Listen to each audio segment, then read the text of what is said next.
राहुल और अंजलि दोनों का आज तलाक होना होता है, लेकिन जज साहब जब अंजलि से पूछते हैं कि अंजलि बताओ तुम क्या चाहती हो, तुम्हारा क्या निर्णय है, तलाक के पहले तुम कुछ कहना चाहती हो तो बताओ, क्योंकि तुम्हारा ही निर्णय था कि तुम्हें तलाक चाहिए और तुम्हारे इस निर्णय को राहुल स्वीकार भी कर चुका है कि वह भी तुमसे तलाक ले लेगा। तुम्हारा अब निर्णय क्या है, तुम क्या चाहती हो? इस पर अंजलि बोलती है कि मुझे एक रात अपने पति के साथ, अपने हस्बैंड के साथ, अपने राहुल के साथ गुजारना है, मतलब सोना है, एक बेड पर उसके साथ सोना है। इस बात पर जज साहब बोलते हैं और जज साहब आक्रोशित हो जाते हैं और गुस्से हो जाते हैं और उनके मन में अचानक यह बात चलने लगता है कि हमने अपने सर्विस पीरियड के दौरान ऐसे लड़की को नहीं देखा जो खुद अपनी तलाक के लिए तलाकनामा डाली होती है और वहीं लड़की फिर आज कोर्ट में बोल रही है कि वह अपने पति के साथ सोना चाहती है, वह अपने हस्बैंड के साथ एक रात बिताना चाहती है, एक बेड पर। शायद मानसिक रूप से विचलित लड़की है। जज साहब को थोड़ा सा गुस्सा आता है, लेकिन उसके बाद उस गुस्से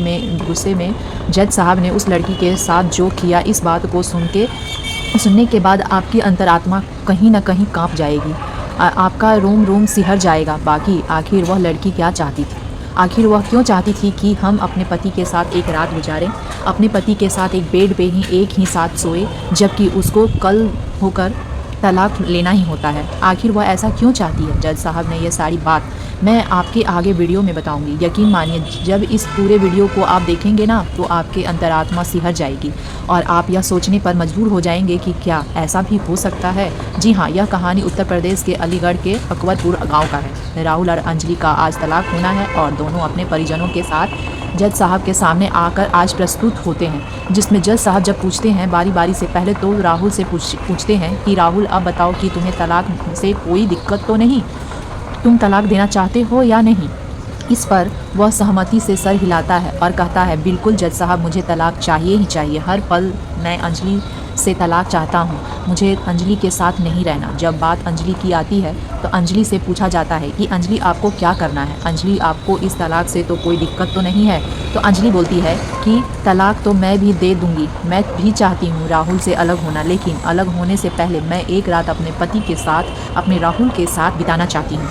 मतलब यह कि एक रात मैं राहुल के साथ ही एक ही कमरे में एक ही बेड पे सोना चाहती हूँ। जैसे ही इस बात का जज साहब जैसे ही यह बात सुनते हैं, वह अवकाश रह जाते हैं और शुरू में तो थोड़ा सा उनको गुस्सा आता है, थोड़ा सा क्रोधित होते हैं और इसके बाद वह परिकल्पना करते हैं कि आखिर इसकी क्या आवश्यकता है, कैसी यह लड़की है। आज तक मैं अपने सर्विस पीरियड के दौरान कभी ऐसी लड़की को नहीं देखा हो कि इन दोनों का रिश्ता ख़त्म होने वाला है और उसके बाद वह लड़की यह कह रही है कि मुझे अपने हस्बैंड के साथ, मुझे अपने पति के साथ एक रूम में, एक कमरे में एक साथ सोना है, एक ही बेड पे।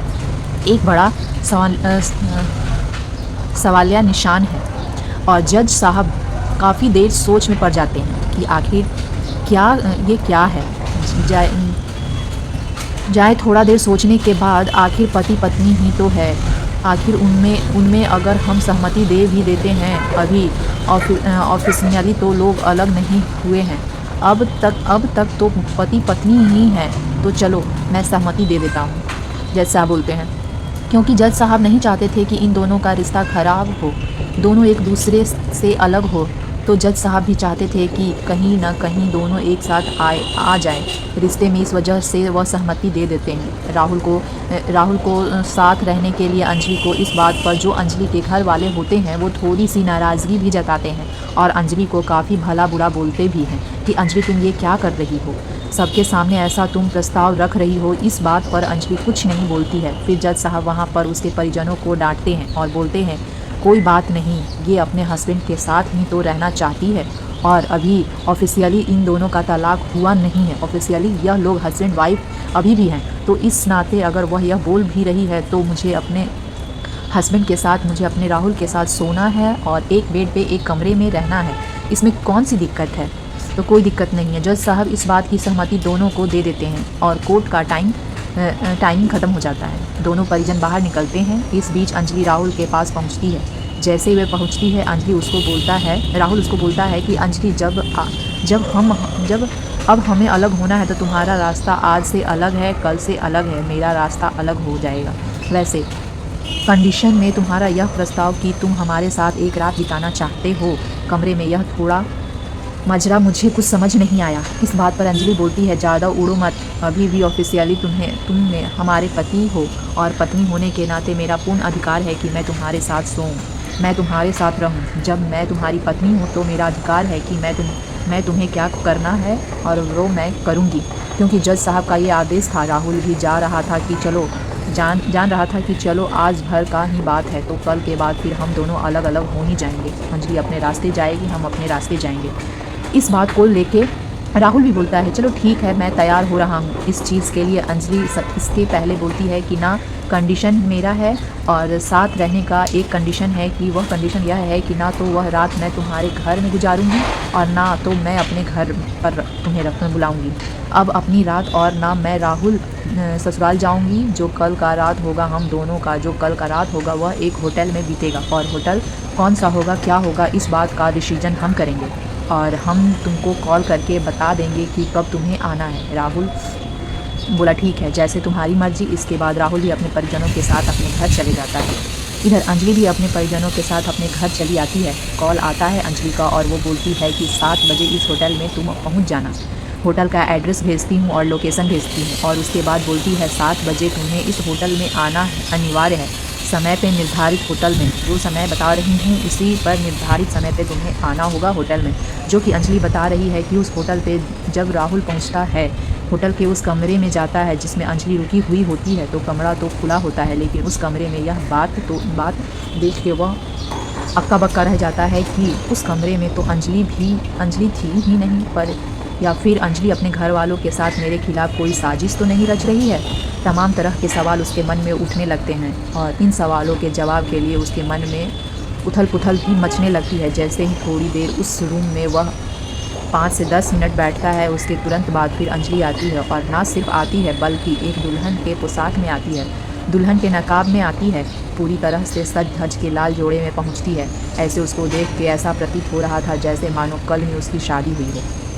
जैसे ही जब अंजलि उस रूम में पहुंचती है, वह अपने पति राहुल को उस बेड पर बैठे हुए देखती है तो पहले कुछ देर शांत रहती है। इसके बाद राहुल के थोड़ा सा पास आती है और उसे पूछती है कि राहुल कैसे हो। इस बात पर राहुल इग्नोर करता है, क्योंकि राहुल जान रहा था कि महज एक फॉर्मेलिटी है, हमारा रिश्ता तो ख़त्म ही हो जाएगा, इसका मिलन क्या और नहीं मिलना।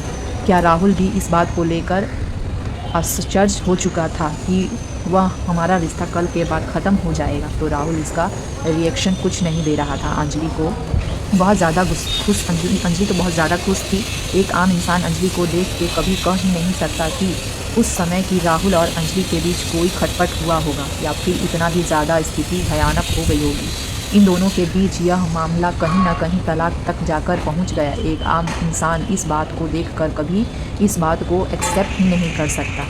अंजलि उतना खुश थी उस रूम में, लेकिन दूसरा और राहुल बिल्कुल नाखुश था। उसके चेहरे पर नाखुशी की जो भावना थी वो साफ साफ झलक रही थी। इसके बाद अब अंजलि उसको बोलती है कि राहुल, मैं चाहती हूँ कि जिस तरह हमारा शुरुआत अच्छा हुआ था, स्टार्टिंग का हम लोग 4 के 5 महीने जो एक अच्छा पल बिताए थे, और उस अच्छे पल को याद करके मैं 4 साल कैसे बिता ली, इस बात का मुझे बिल्कुल भी नहीं पता चला। और जब भी मुझे तुम्हारी याद आती तो मैं उस 4 महीने के जो हसीन पल होते थे, उस हसीन पल को याद करके यह मैं 4 साल बिता ली।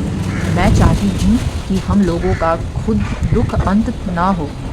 तुम्हारा भी कल से लाइफ अलग हो जाएगा, हमारा भी लाइफ अलग हो जाएगा। तो मैं चाहती हूँ कि आने वाला जो समय हो, जो आने वाला लाइफ हो, हम लोग सिर्फ आज रात भर इतने खुशी से भर लें एक दूसरे के साथ, जो कि आने वाला जो समय हो उस समय को हम लोग आसानी से जी पाएँ। इस बात का एहसास नहीं हो कि तुम हमारे साथ नहीं हो, हम आज तुमको इसलिए अकेले में बुलाए हैं। कुल मिलाकर उसका साफ साफ कहना है, पूरा रोमांटिक मूड में है, और वो कहती है कि आज का रात से तुम्हारे नाम, आज तुम हमारे साथ जो भी करना चाहते हो तुम्हारी मर्जी है। राहुल कहीं ना कहीं उसके अंजलि के इस इरादे को समझ रहा था, और राहुल बोलता है कि मैं समझता हूँ लड़कियों का हिसाब किताब क्या होता है, लड़कियाँ आज की लड़कियाँ क्या सोचती हैं। मामला जब बहुत ज़्यादा ख़राब था तो हम बहुत ज़्यादा ख़राब थे, और आज तुम यह सोच रही हो कि ऐसा कर लेने से हमारा इरादा बदल जाएगा और हम तुम्हें तलाक नहीं देंगे। यह तुम्हारी भूल है, क्योंकि जज साहब का यह आदेश था तो मैं तुम्हारे साथ रहने के लिए एक रात बिताने के लिए होटल आ गया। इस पर अंजलि बोलती है, नहीं नहीं नहीं, यह मेरा इरादा नहीं है। तुम क्या सोच रहे हो कि तुम्हारे होटल में आ जाने से मैं तुम्हें तलाक नहीं दूंगी? तलाक तो मैं भी दूंगी। तो इन दोनों के बीच कहा सुनी की स्थिति उत्पन्न होती है, एक कंट्रोवर्सी स्थिति उत्पन्न होती है। थोड़ी सी लड़ाई झगड़ा वहाँ पर हो जाता है, क्योंकि अंजलि चाह रही थी कि राहुल इसके पास आए, लेकिन राहुल उससे दूर झटक रहा था। अंत में अंजलि उसके पास जाती है, उसके कंधे पर हाथ रखती है और बोलती है कि राहुल, तुम्हें जो करना है करो, तुम इस चीज़ पर भरोसा करो या ना करो, मैं तुम्हें कुछ भी नहीं बोलूँगी और इस बात का ब्लेम मैं तुम्हें बिल्कुल नहीं करूँगी। तुमने हमारे साथ आज रात में कुछ किया है, मैं तुम्हारी कसम खा के बोल रही हूँ कि आज तुम मेरे साथ जो भी करोगे इस बात का मैं जिक्र कभी नहीं करूँगी और इस बात का कभी ब्लेम नहीं करूँगी। साल के बाद भी जब तुम मिले थे तो तुम हमारे साथ हर कुछ किए और इसके बाद फिर तलाक ले लिए। इस बात का मैं बिल्कुल भी नहीं करूँगी। अगर तुम्हें ट्रस्ट हो मेरे पे तो बिल्कुल आज तुम हमारे साथ पूरी तरीके से हर वो पल कुछ कर सकते हो। मतलब यह कहे कि पूर्ण रोमांटिक मूड में थी अंजलि और वह साफ साफ फिजिकल रिलेशनशिप बनाने के लिए राहुल को प्रोत्साहित कर रही थी। राहुल उसके लाख बोलने के बाद भी वह काम नहीं करता है और साफ साफ बोलता है कि तुम इसलिए आई थी जज साहब से अनुमति लेकर हमारे साथ एक रात बिताने के लिए कि तुम हमारे साथ आज की रात रंगीन कर सको। तो अगर तुम यह सोच के आई थी तो मैं अभी जा रहा हूँ, मुझे नहीं करना है। बस बातचीत का सिलसिला शुरू होता है तो इस बात पर अंजलि बोलती है कि तुम हमसे प्यार नहीं करते। तुम हमारे साथ जो एक अच्छा पल बिताए थे वो 4 महीने के दौरान, क्या उस पल का तुम्हें थोड़ा भी याद नहीं आता? मैं तो अपने इन 4 साल में वह हसीन पल याद करके काफ़ी ज़्यादा खुश हो गई थी और उसे वही देख के मैं रह रही थी। तुमको वो दिन और वो समय याद नहीं आता है? आज भी तो राहुल बोलता है कि एक समय था तुम हमारे ऊपर हमेशा ब्लेम करती थी कि मैं बदल गया। मैं बिल्कुल पहले जैसा नहीं रहा। मैं सिर्फ़ और सिर्फ जब तुम्हें फिज़िकल तुम्हारे साथ होना होता है उसी समय तुम हमारे साथ रोमांटिक बातें करता है, प्यारी भरी बातें करता है और उसके बाद जब मेरा काम ख़त्म हो जाता है तो मैं तुमसे दूरी बनाने लगता हूँ। तमाम तरह के आरोप तुम हमारे ऊपर लगाती थी ना, लेकिन आज क्या हुआ जो तुम मेरे लिए खुद चल के होटल तक पहुँची हो? या तुम्हारा खुद प्रपोज़ल है कि तुम हमारे साथ एक रात बिताओगी? इस बात पर अंजलि बोलती है, बात वो नहीं है, वो बस पीछे की बातें थी, वो सब भूल जाओ। अभी मैं यह चाहती हूँ हम लोगों का जब शुरुआत अच्छा हुआ था तो अंत भी हो इस तरह के बातें लेकर मैं तुम्हें आखिरी बार होटल में यह सोच के बुलाई थी कि अंत भी मैं चाहती हूँ कि अच्छा ही हो। राहुल बोलता है कि क्या शुरुआत क्या अंत, क्या अच्छा क्या बुरा? जब हमें एक दूसरे के साथ रहना ही नहीं तो फिर क्या अंत होगा और क्या शुरुआत होगा? उस चीज़ की मुझे बिल्कुल भी चिंता नहीं है। तो लेकिन अंजलि, तुम एक बात बताओ कि तुम आखिर मुझे होटल में तुम्हारा मुख्य उद्देश्य क्या है बुलाने का? यह बात तुम बताओ। तो अंजलि बोलती है कि तुम्हें क्या लगा मैं तुम्हारे साथ फिजिकल रिलेशनशिप बनाने के लिए तुमको होटल बुलाई थी? ऐसा कोई बात नहीं है और मैं बिल्कुल नहीं चाहती हूँ तुम्हारे साथ उस तरह का काम भी करूँ। तो फिर इस बात पर राहुल बोलता है कि तो फिर बताओ क्या है, क्या चाहती हो तुम? तो इस बात पर अंजलि बोलना स्टार्ट करती है, जब तुम हमसे लास्ट बार कोर्ट में मिले थे 6 मंथ पहले, उससे पहले का जो तुम्हारा बॉडी लैंग्वेज था, जो तुम्हारा शरीर था, जो तुम्हारा फेस था, काफ़ी तुम अच्छे दिखते थे, तुम्हारा शरीर तंदुरुस्त था, तुम हट्टे कट्ठे दिखते थे, तुम्हारी पर्सनालिटी इतनी अच्छी थी कि तुम्हें कोई भी देख के आकर्षित तुम्हारी ओर हो जाता था। लेकिन आज अभी की तुम्हारी स्थिति, आखिर तुम इतने दुबले कैसे हो गए, इतने कमज़ोर कैसे हो गए? तुम्हारा आँख बिल्कुल धँस गया, तुम्हारे चेहरा बिल्कुल कुरूप हो गया, तुम्हें फेस का लाइट ख़त्म हो गया। मतलब पूर्व के स्थिति की तरह तुम दिख ही नहीं रहे हो। आखिर क्या हुआ है? इस बात पर राहुल तो पहले यह बात बताने से मना करता है, बोलता नहीं है, बस ऐसे ही हो जाता है, बोलता नहीं है। अंजलि फिर दोबारा फोर्स करती है कि चलो बताओ, मैं तुम्हें पूछना चाहती हूँ कि क्योंकि अभी भी मैं तुम्हारी पत्नी हूँ, तो पत्नी के नाते मैं तुमसे पूछना चाहती हूँ, तो बताना तो पड़ेगा।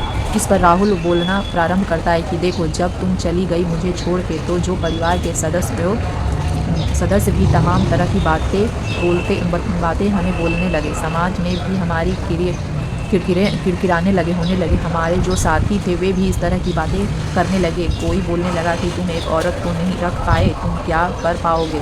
तमाम तरह के आरोप और प्रतियोग के रूप में मुझे इस बीच गुजरना पड़ा और धीरे धीरे मैं अपने शरीर पर ध्यान देना बंद कर दिया। मतलब मैं बिल्कुल एकदम बेसुध हो के एक कमरे में पड़ा रहता था।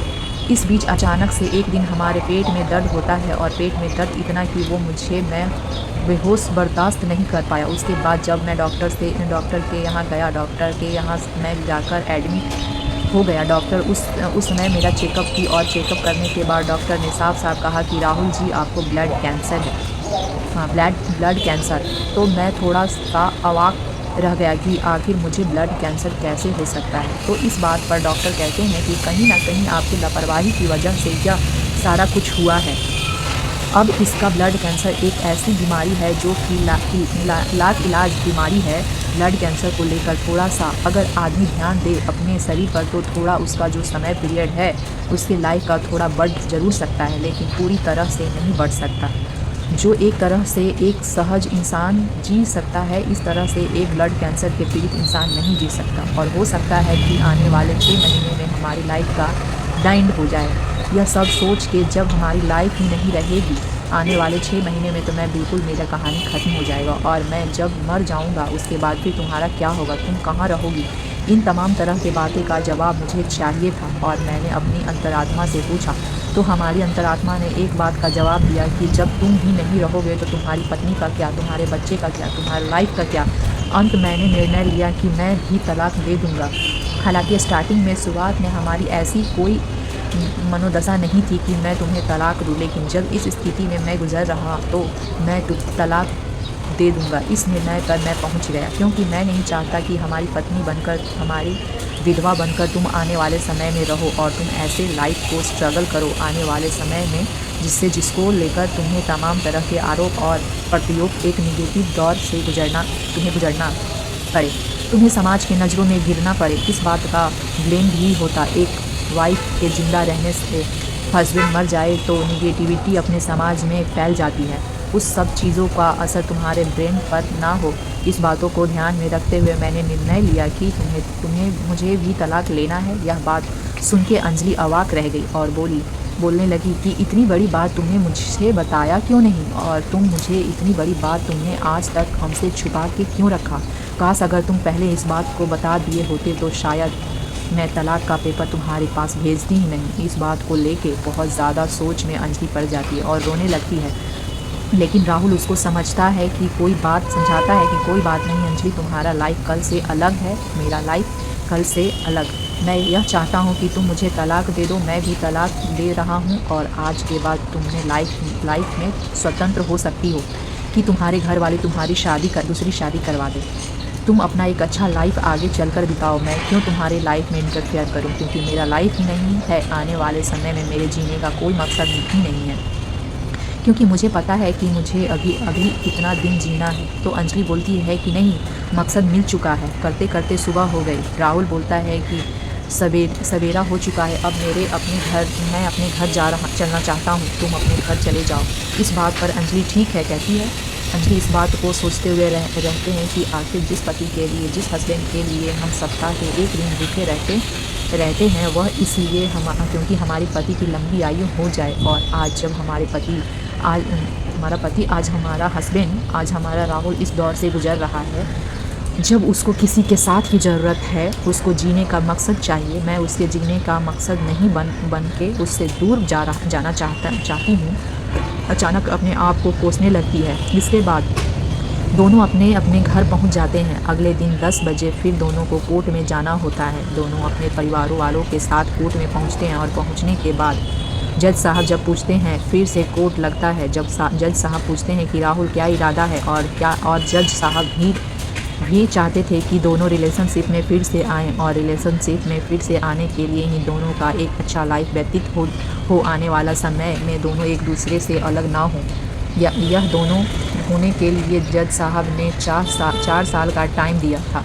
इन 4 साल के दौरान जब दोनों एक से दूर रहेंगे तो एक दूसरे की कमी खलेगी, तो हो सकता है कि दोनों फिर से पास पास आ जाएं। इसलिए जज साहब ने निर्णय दिया था कि दोनों 4 साल एक दूसरे से दूर रह के देखें और इसके बाद जब ऐसा कुछ होगा फिर वो लोग अपना निर्णय देंगे। तो जज साहब भी जानते थे कि हो सकता है कि दोनों जब साथ रहा है तो यह निर्णय दोनों अपना बदल लिया होगा। राहुल से जब यह सवाल जज साहब इस आशा के साथ पूछते हैं कि राहुल का जो डिसीज़न होगा वो यह होगा कि मैं तलाक अब नहीं लूँगा। क्या राहुल तुम्हारा क्या इरादा है? तलाक के मामले पर क्या बोलना चाहते हो? तो राहुल बोलता है, बोलना क्या है जज साहब, हमने तो अपना निर्णय कल भी सुनाया था और आज भी मैं सुना रहा हूँ, मुझे तलाक ही लेना है। जब जज की राहुल यह चीज़ बोल रहा था, अंजलि की ओर से तलाक का पेपर भी आया था। तो फिर अंजलि को पूछने से पहले जज साहब को इस सवाल का जवाब पता था कि अंजलि भी यही बोलेगी कि नहीं मुझे भी तलाक लेना है।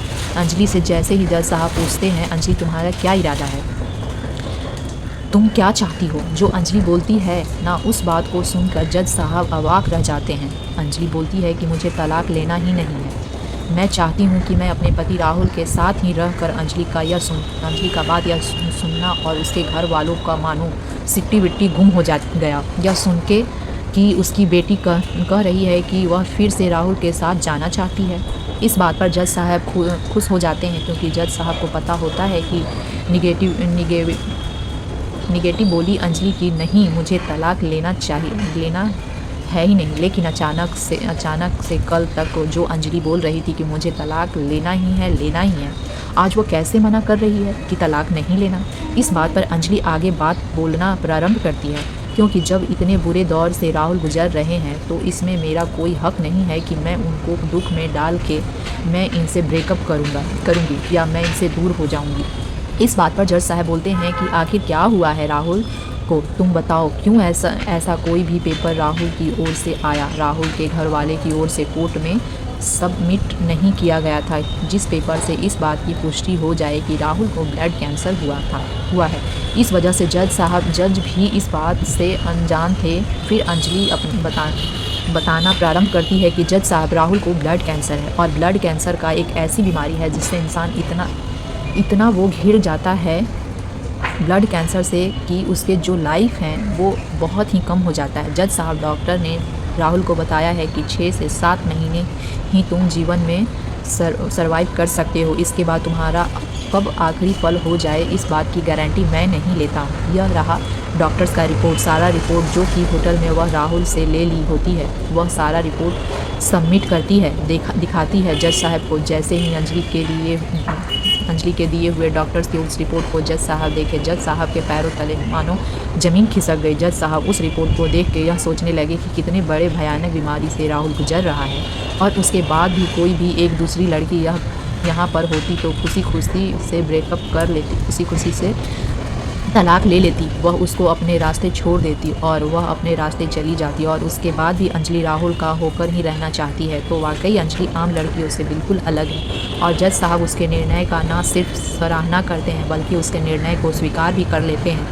कोर्ट अपना निर्णय यह सुनाती है कि अंजलि राहुल के साथ राहुल के घर जाएगी। जैसे ही यह निर्णय जज साहब सुनाते हैं, लड़की के घर वालों इस बात पर विरोध करना प्रारंभ कर देते हैं और अंजलि को काफ़ी भला बुरा बोलते हैं। कोर्ट परिसर में अंजलि के घर वाले काफ़ी ज़्यादा हल्ला गुल्ला करने लगते हैं, क्योंकि उसके घर वाले को ये उम्मीद नहीं था कि जब उसके घर वाले ये जान गए कि राहुल इतने बड़े भयानक बीमारी से गुजर रहा है, तो अंजलि को समझाने की कोशिश करते हैं कि अंजलि, अब राहुल का जीवन ज़्यादा दिन नहीं है, मुश्किल से 5 से 6 मंथ का यह सर्वाइव कर सकता है। ऐसे कंडीशन में तुम्हें इसके साथ रहना बिल्कुल ठीक नहीं है। अच्छा यह रहेगा कि तुम इसको छोड़ दो और हम तुम्हारी शादी कहीं और करा देंगे। इस बात को लेकर अंजलि अपनी नाराज़गी साफ जताती है और कहती है, बिल्कुल नहीं, अब इतने बड़े दौर से राहुल गुजर रहा है, वैसे कंडीशन में मैं राहुल को छोड़ के बिल्कुल अलग नहीं रह सकती। यह कह के वह राहुल के साथ चली जाती है। राहुल फिर भी इस बात को लेकर मना करता है कि अंजलि वापस लौट जाओ, हमारी लाइफ की कोई गारंटी नहीं है, तुम हमारे साथ आके फिर क्यों अपना समय बर्बाद करना चाहती हो। अंजलि बोलती है कि मैंने 7 फेरा लिया है, 7 जन्मों तक साथ निभाने के लिए, तुमसे दूर जाने के लिए नहीं। जब मैं जब भी रहूँगी तो तुम्हारे साथ ही रहूँगी और दुनिया की कोई पावर, दुनिया का कोई ताकत मुझे तुमसे अलग नहीं कर सकती। इसके बाद दोनों खुशी उसके घर चले जाते हैं। और जब राहुल के घर अंजलि पहुँचती है राहुल घर वाले भी खुश हो जाते हैं और अंजलि इस निर्णय पे राहुल के घर वाले के मन में भी काफ़ी सम्मान बढ़ जाता है। बाकी इन कहानियों को सुनने का यह उद्देश्य है कि किसी के भावनाओं को आत्म आदर करना नहीं था, किसी के अनादर करना नहीं था, दिल को दुख पहुंचाना नहीं था, बल्कि आपको जागरूक करना था, आपको सचेत करना था, आपको अलर्ट करना था। इस पूरी वीडियो को देख के आपकी क्या राय है? अपनी राय मेरे साथ साझा करें, कमेंट बॉक्स में ज़रूर बताएं। बहुत बहुत धन्यवाद आप लोगों को, मेरे से जुड़े रहें और अगली वीडियो फिर नेक्स्ट टाइम। धन्यवाद।